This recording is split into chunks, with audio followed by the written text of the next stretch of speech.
Wanita bernama Munirah kaget menemukan kalung emas di perut ikan yang akan digorengnya. Kejadian Munirah temukan kalung emas di perut ikan tersebut ternyata menjadi viral di media sosial. Penemuan kalung emas di perut ikan itu ternyata memiliki kisah bahagia di baliknya. Sebenarnya, postingan itu pertama kali diunggah akun Facebook Munirah Mod Saleh pada 29 September 2020 lalu. Setelah beberapa lama diunggah, postingan menjadi viral, tepatnya pada Rabu 20 Januari 2021. Postingannya itu mendapat perhatian dari pengguna Facebook. Munirah merupakan pengguna Facebook berasal dari Kuala Lumpur. Dalam keterangan unggahannya, ia amat terkejut ketika melihat kalung emas berada di dalam perut ikan yang hendak dimasak. Ternyata, kalung itu disiapkan sang suami sebagai kejutan. Suami Munirah memberikan hadiah ulang tahun dengan cara yang tak terduga pada dirinya, dengan memasukkan kalung emas yang dibalut plastik dan diletakkan pada perut ikan.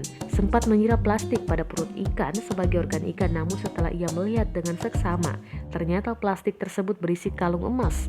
Munirah dibuat terharu dengan kejutan dari suaminya itu.